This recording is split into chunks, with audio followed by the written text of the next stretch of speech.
Okay, listen everybody. So today's topic is regarding examination of skeletal remains. So when are the bones sent for examination of skeletal remains? So what are the contextual scenarios where the bones are sent for examination? So first of all, exhumation. So exhumation means the actual digging out of already buried body. The legal digging out of already buried body is exhumation. So whenever exhumation is done, so in such scenarios, the bones may be recovered, and the recovered bones may be sent for the nearby forensic expert for further examination. So that is one such scenario. Next is when digging the grave. So when digging the grave, exhumation. One more scenario is bones recovered from the forest or anywhere for that matter. So whenever the bones are recovered, so these are the scenarios where the bones are sent for examination. And what are the details to be furnished when doing the examination of the bones? First one is whether it is natural or artificial. So whether the bone is at the given sample, whether it is natural or artificial. So natural or artificial means you have to determine whether it is actually the bone or some other material. Sometimes it can be a rubble or a plastic material, some other material. So for that, you have to actually confirm whether it is actually a bone or not. Especially if it is a small fragment of bone, it becomes very, very difficult to determine whether it's a bone or not. If it's an intact bone, it is easy. You can see through the naked examination. You can tell whether it is a bone or not. If it is a small piece of bone, then obviously you have to send for examination. So microscope examination that confirms whether it is a bone or not. So next point is, so these are the objectives which you have to take into consideration. So first of all, whether it's natural or artificial. Second point is whether it's human or animal. So you have to determine whether it's human or animal. So how will you determine? There's a very, very significant test called as Prasanth test.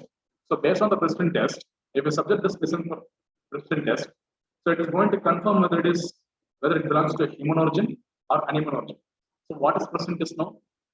The Prasanth test is an investigation where actually the piece of tissue, regardless of whether it is a muscle or a bone or tendon or hair, even hair sample, whenever it is subjected to antigen-antibody reaction, there is going to be a reaction between antigen and antibody.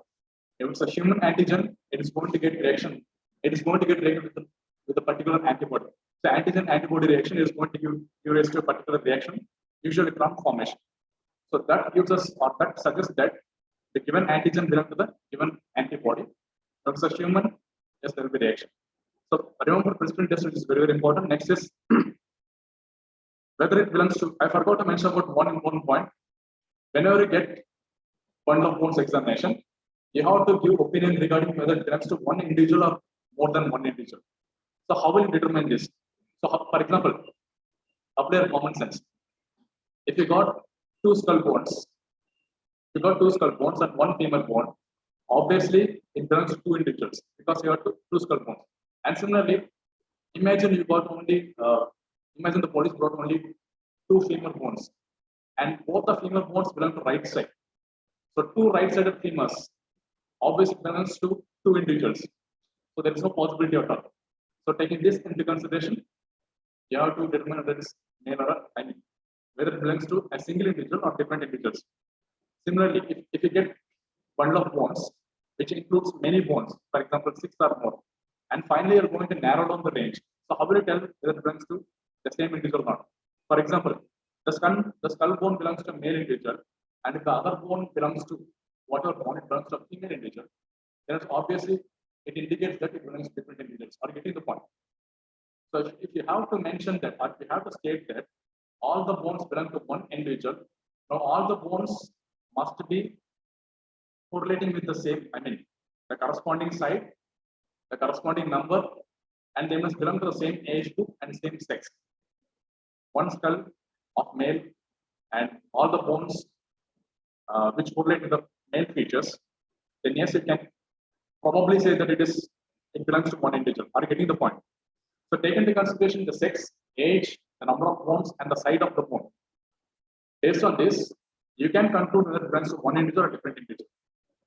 So if, for example, you've got 6 bones, including the pelvis, the mandible, femur, whatever it is, and the corresponding all the bones belong to one individual, male sex, and the same age group, 20 to 30 age group, and both right side and left side both are there, then obviously it can indicate that it may belong to one individual. So these are the things which you have to take into consideration. Next is race. So race from bones, especially with regards to skull bone. With regards to skull bone, there's something called a separate index, which I already told you. So the maximum breadth of the skull by maximum length into 100. There's something called a separate index, 70 to 75, 75 to 80, whatever it is. So long-headed, if it's a long-headed skull, that means that it goes in favor of a Negroid race. So Negroid race, you have to think of Negroid race. If the length of the, length of the skull is, if it is long-headed. If it is a short-headed skull, so what are the race you can think of? If it is a short-headed skull, you can think of Mongoloid race, probably a Mongoloid race.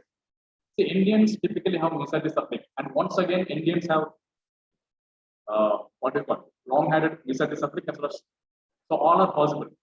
Even brachycephalic, misadisaplic, and dolichocephalic. So dolichocephalic is a long-headed skull. Misadisaplic is the medium-sized length, and brachycephalic is the short-headed skull. Short-headed.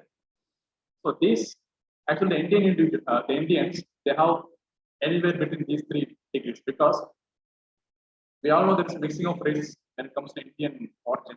So that is the reason why we have diverse features when it comes to the race. So that you have to keep into consideration.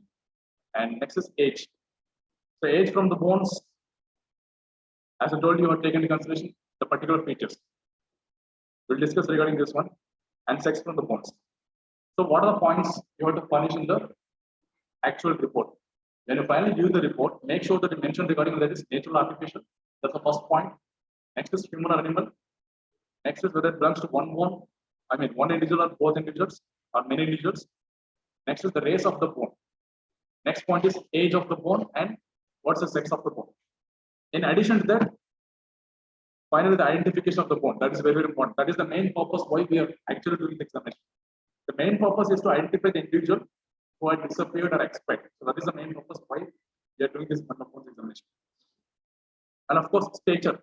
The estimation of stature from bones, it's almost not accurate. It is not possible to accurately, but rough estimate can be done based on there are some formulas which has to be, and multiplication factors are there, which has to be applied for each and every bone to get the stature. And again, it is approximate. There's something called a Skene's formula, so which is actually applied for a particular group of integers, a particular race of integers. And again, the formula, the multiplication factors varies from population to population. If it is Andhra or some other state, they have the multiplication factor. They have the separate formula for it. And for Mycelium population, a separate study has been done, which they have their own formula or the multiplication factor. That means if you measure the length of the femur, for example, the length of the femur into the multiplication factor, that gives you the stature. So similarly, for tibia, for femur, even for the skull bone, there are different formulas. So remember, there is something called a stature which you have to determine. So after stature, of course, you have to determine the time since death. So how will you determine the time since death? As I told you, look for the bone, whether it's a dry bone or a wet bone. If it is a wet bone, you can take it into consideration. The time since death may be something like 4 months to 6 months. So more than 4 months or more than 6 months, approximately. If it's a dry bone, you can give the opinion as more than 1 year for time since death. And nature of the injury. See, nature of the injury, if you're examining the bone, and in some circumstances, you may actually find the fractures or the marks will be there. Sometimes, see, if it were a case of victim of attack or assault by a sharp force weapon, if there is a sharp wound over the, for example, just imagine over the thigh. So what happens is that you may be able to find the weapon marks or the impact marks over the bone. So based on that, you can give the opinion whether it's homicidal or accidental or whatever it is. So look for the marks, look for the fractures over the bones, and look for the marks over the bones. So marks of offense. It can be sharp force weapon or a blunt force weapon. So look for the marks over the bones and find the nature of the injury. So that is related to the nature of the injury. That is in case of, and one more important point is that, say, if you see any kind of crack over the bones, especially if the skull bone was recovered, actually what happens is that sometimes there are sutures in the skull bone. So the sutures in the skull bone actually appear as if they are separated.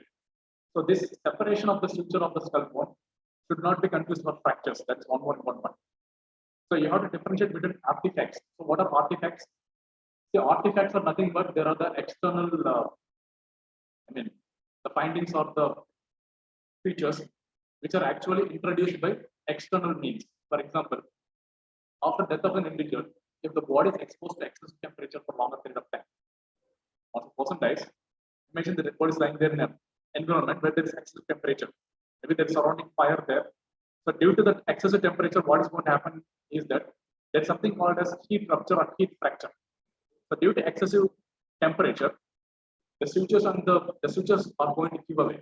So they are going to gape more so that it appears as if it's a fracture.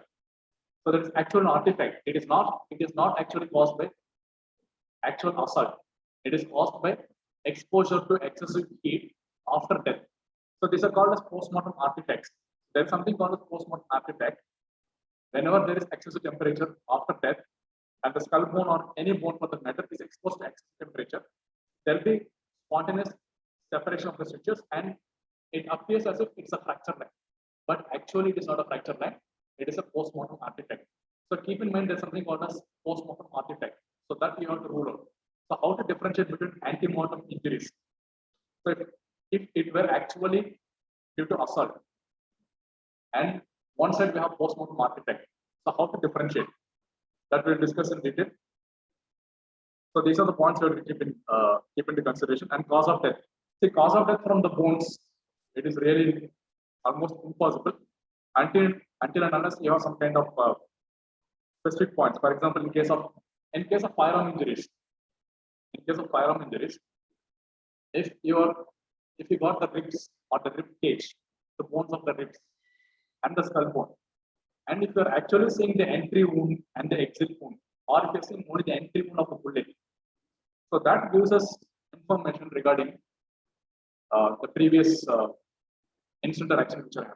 So that gives us indication or suggests that there was actually impact with the bullet.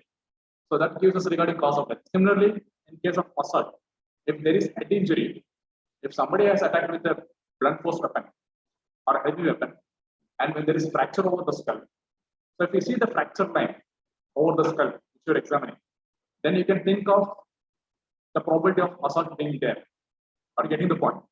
So for that, you should know whether it's a fracture line or whether it's a suture which is actually separated. So these are the points which you have to take into consideration. So keep in mind and finally furnish the opinion. So I'll repeat once again what are the points to take into consideration. When you furnish the opinion, the bundle of bones examination, when you finally furnish the opinion, these are the points. First point is whether it is natural or artificial. Second point, whether it is human or animal.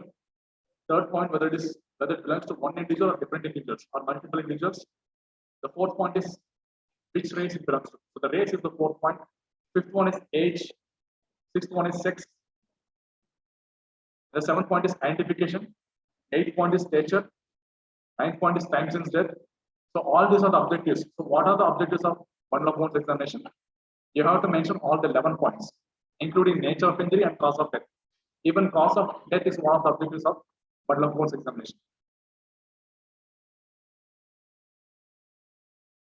And now coming to sex determination from skull. See, sex determination from skull, it's actually based on. So first of all, you should know what is Krogman's sex. So as per Krogman, the sex can be determined on bones with the following accuracy. So if you have the entire skeleton, the accuracy of sexing is more than, it is 100%. For pelvis, the accuracy is 95%. For skull, it is 90%. If there is pelvis and skull, it is 98%. That means that if you have the pelvis and the skull with you, the degree of accuracy in sexing the sex of the individual, it is around 98%. For long bones, it is 80%.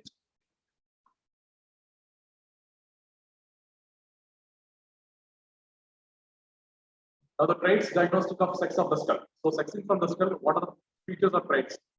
So the general features, you know already. See, usually the male bone has it is actually larger, thicker, rougher, and more. It has more markings, more prominent markings.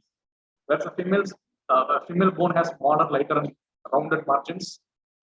That is one point. And the architecture, a male bone is usually rugged in appearance and texture, whereas a female bone is smooth in texture. Now here comes the important point. Look for the supraorbital ridges. The supraorbital ridges is very much prominent in case of males. In females, it is less prominent. Next is the glabella. So again, the glabella is more common in case of males. It is less common in case of females.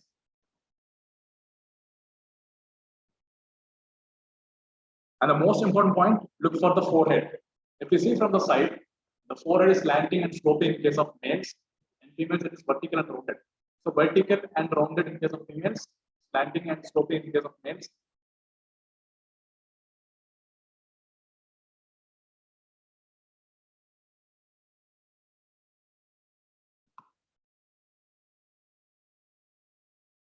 And next important point is the frontonasal junction. The frontonasal junction is distinct in case of males. It is less distinct in case of females. So smoothly curved frontonasal junction in case of females. The cheekbones of the zygomatic bones, these are actually heavier and laterally arched. So heavier and laterally arched in case of males, and in case of females, it is lighter, more compressed. And as I told you, see the cheekbones, when you actually see the bone, it is not possible for the human eyes to interpret what exactly it is. So whether it's heavier or lighter, or whether it's laterally compressed or medially compressed, it is not possible for the human eye to interpret these features. The cheekbones, the zygomatic arch. The zygomatic arch is more prominent in case of males. It is less prominent in case of females. The parietal eminence. The parietal eminence is less prominent in case of. So, what is the only feature which is less prominent in males? It is actually the parietal eminence. The parietal eminence is the only point which is less prominent in males. Remaining all the features are more prominent in males actually. So parietal eminence is less prominent in males, and it is more prominent in females. Once again, the frontal eminence. The frontal eminence is less prominent in males. It is more prominent in females because it is rounded and vertical. So why there is rounded forehead in case of females? It's because of the frontal eminence being more prominent. In males, it is less prominent. Occiput. So taking occiput into consideration, the feature occiput, for males it has more muscular ridges and protuberance. So the occiput is actually more prominent for a male. It is not prominent for a female. Next is mastoid process. So how is the mastoid process in male and how it is in a female? So medium to large, round and blunt. So the mastoid process, the length is more and it is larger in case of males. In females, it is smaller, smoother and pointed. So this is actually an image comparing the skull bones of a male and a female. From the side view, you can see. So here I can actually see, very much significant slanting or sloping of the forehead. Whereas you can see on the right side, the forehead is rounded and vertical. In addition to that, you can notice the prominence of the supraorbital ridge as well as the frontonasal junction. It is almost jutting forwards in case of the male skull. In case of the female skull, it's almost flat. There is no jutting forward of the frontonasal junction of the ridge. And this is an image of the male skull. So the typical features of the male skull are there in this image. A typical female skull. What are other features in the males? What are other features in the skull which you have to take into consideration? So compared to the foramen magnum. So the feature here on the trait here is foramen magnum. So how is the foramen magnum in male? It is larger once again and it is longer. So the foramen magnum is larger and longer in case of males. It is relatively small and shorter in case of females.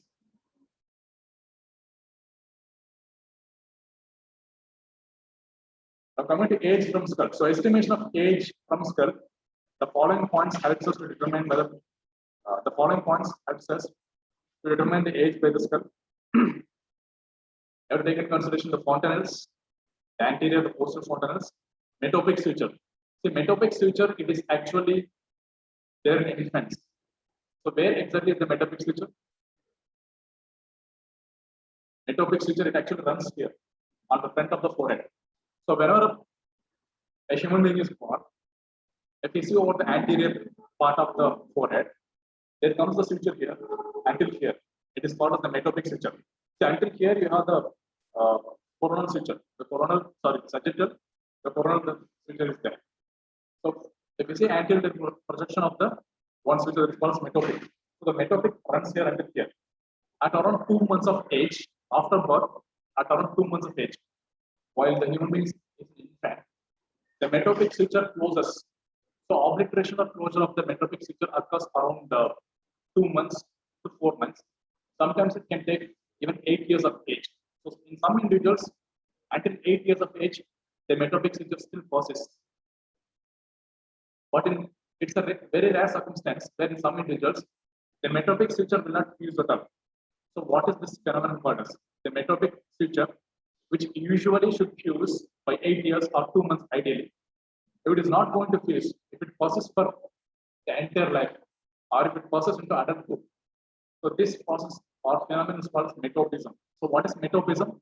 The persistence of the metropic suture, which is not actually closed, which is not obliterated, it is still persistent throughout the life condition or throughout the adulthood. So that is called as metopism, which is very, very important MCQ as Viva for you. So what is metopism? And actually metopism falls under a category called as lapsed union. There's something called as lapsed union. So union means fusion. The sutures or whatever are there in the skull bone or the corresponding bone, they have to fuse at a particular point of time. So lapsed means there is delayed. So lapse of union, that's called as lapsed union. So in lapsed union, there is a point called as metopism. This is the common occurrence. So metopic suture, which has to fuse by 2 months in most of the individuals, maximum 8 years in most of the human individuals. It will not fuse in very rare individuals, few individuals. If it persists, it is called as metopism, which belongs to actually something called as lapsed union. So that you have to think of. And age from the skull, one more important point is, it can be based upon the eruption of the temporary and permanent teeth. Based on the eruption of the teeth, you have the skull bone, you have the maxilla and the mandible. Look for the space of the alveolar cavities. How many alveolar cavities are there? If the teeth are intact, the bone which the police have sent to you, if the teeth are intact in the skull bone, it is well and good. It is very easy for you to determine the age. For example, if all 8 teeth are there in each quadrant, so each quadrant means, for example, an individual has 4 quadrants: right upper quadrant, left upper quadrant, right lower, left lower. In each quadrant, an adult has 8 teeth, 8 permanent teeth. There are temporary and permanent teeth, but in an adult individual, there will be all will be permanent and 8 will be there. So total 8 plus 8 plus 8 plus 8 total 32 teeth. If you're seeing 32 teeth in the skull bone, which you're examining, you can definitely give the age of the individuals more than 18 years of age, more than 18. If all teeth are present, they have erupted more than 18 years of age, 1-8. If you're seeing if there are only 28 teeth, so 28 teeth means 7 in each quadrant, 7, 7, 7, 7. That means that the last molar or the third molar has not erupted. If the third molar has not erupted, what is the age of the individual? It is more than 14 or more than 12 years of age. So you can approximately give more than 12 years of age. So based on the eruption of the teeth, you can take into consideration. See, the examination of the bones doesn't mean that you have to check only the skull bone, the outer aspect. It doesn't mean that. You have to go in detail regarding the alveolar cavities. If teeth are there, take into consideration. So based on the eruption of the teeth, even adds to your final tally. So these are the important points. And sutures at the base of the skull. At the base of the skull, see, these are called as walled sutures. The parietal, the sagittal, the metopic suture. These are the lambdoid suture. Lambdoid, sagittal, lambdoid sutures is actually the walled sutures. In addition to the walled sutures, we have something called as at the base of the skull. We have the base of the skull sutures. Best example, the sphenoid, the base is sphenoid suture. It's one of the base of the skull suture. Even you have to look for the fusion of those sutures. So walled sutures, basal sutures. Now actually coming into take into consideration the fontanellae. So from the fontanellae, how will you estimate the age? So what will be the numbers we'll see there? The anterior fontanelle and symphysis mentae obliterate. See, obliterate or fuse. Obliterate means closure, fusion, everything is the same. So the anterior fontanelle and symphysis mentae obliterate by 2 to 2.5 years. Anterior fontanelle is the space here. In between the metopic suture and parietal sagittal suture, there's the anterior fontanelle. Diamond shaped structure will be there here. Exactly. So that obliterates at around 2 years of age. If you are seeing a skull bone, especially just this much in size, reduced size, smaller in size, and if there is intact space, you can think of the age being less than 2.5 years. Are you getting the point? So apply your common sense. If you're examining a skull, the size is this much, only this much, of course it belongs to infant. Now from that, infant are children, not infant exactly, infant are children. And from that, if you're saying that the anterior fontanelle is still persistent, it has not obliterated, that point indicates that the age of the individual is less than 2 years of age.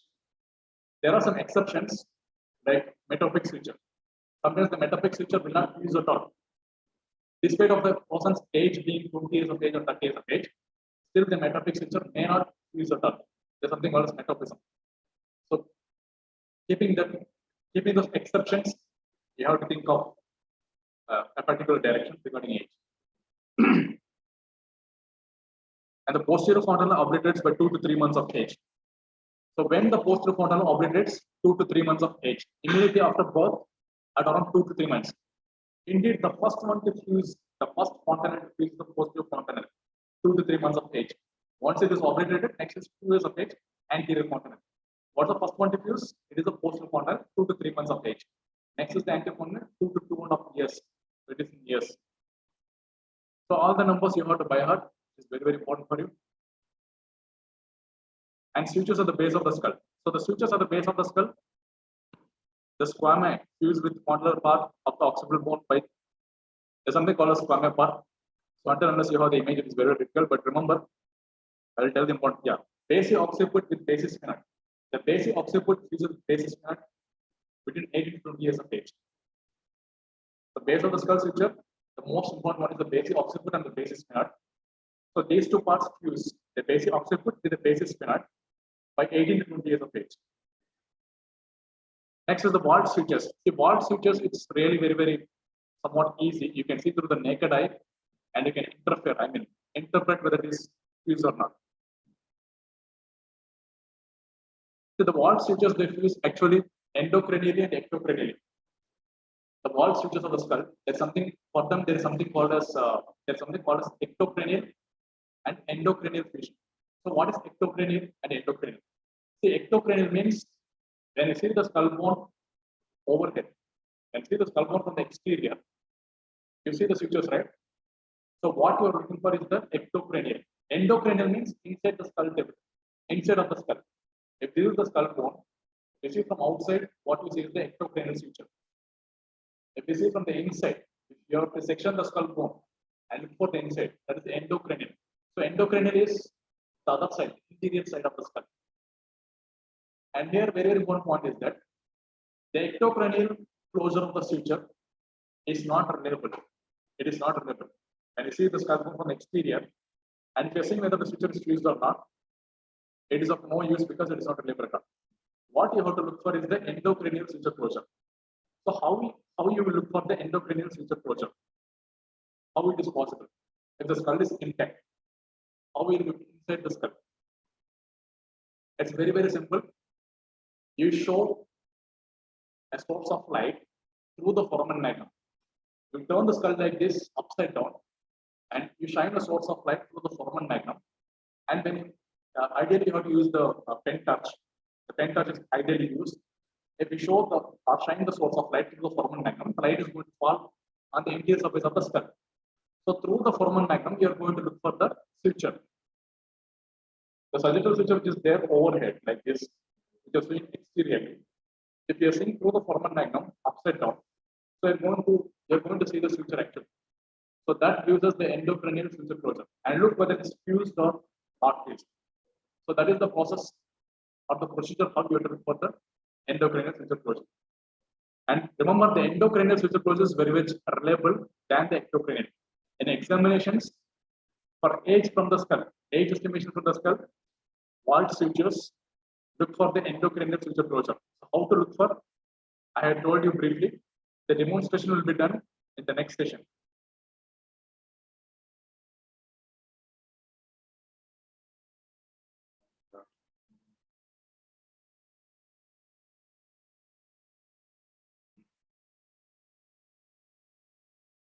Now coming to the actual sutures of the skull. The sagittal suture, it fuses earlier. Actually, the first one to fuse In case of the wall sutures, it is a sagittal suture. It fuses from back and pushes to the front. That means from posteriorly to anteriorly it fuses. It starts. The sagittal suture is there. It starts from the posterior. It fuses from this line. So posterior to anterior it fuses. Now you have to know at what age the sagittal suture fuses. It fuses between 30 to 50 years of age. So around 30 to 50 years of age, it fuses. Next is the coronal suture. So at what age the coronal suture, when it fuses? The coronal suture fuses between 40 to 60 years of age. Next is the Lambert suture. Lambert suture fuses between, it is around 45 years of age. So these numbers you have to remember. So what is the first suture in the wall? It will fuse, it is the sagittal. From posterior to anterior fuses. So it is the first part, the posterior part, and anteriorly gradually comes and fuses between 30 to 50 years of age. Next is the Lambert suture, around 45 years of age. Next is the coronal, 40 to 60 years of age. So 40 to 60 years of age, that means depending upon the individual, the coronal suture can fuse at 40 years of age, or 45, or 50, or 60. It depends upon the individual. In some individuals, it starts by 40 years of age, the coronal suture fusion. In some individuals, it starts by 50 years of age. In some individuals, it's 60 years of age. So we have this broader range, approximate broader range. There is no a specific range for age when it comes to skull.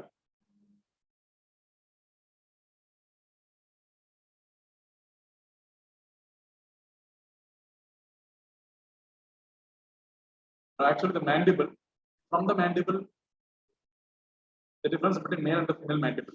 So, what are the traits you will see? So, the most important features of traits in the mandible, which we have taken into consideration. What are they? In the mandible, the angle of the mandible, and the base of the mandible, the outline of the base of the mandible. So, how is the angle of the mandible? The angle of the mandible is more everted in case of males. In females, it is less everted. Now, the chin or the outline of the base of the mandible, it is actually square and broader. So, square and broader chin in case of males. In females, it is rounded and less broader. And the general size in case of male mandible, it is larger and thicker. If it were a female mandible, the mandible is smaller and smoother. The ascending ramus. So the ascending ramus is greater and broader. The ascending ramus, this one is ascending ramus. It is broader, you see from the side, it is broader and it is greater. Whereas ascending ramus is smaller and it has less breadth in case of females. The condyles are larger in case of males, they are smaller in case of females.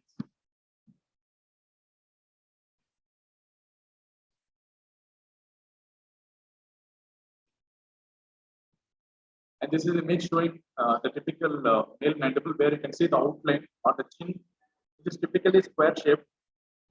So that goes in favor of male mandible. Here it's a typical female mandible where you can see actually the roundedness of the chin. So these are the points. And the remaining aspects we'll discuss in the next session, which is a concluded session.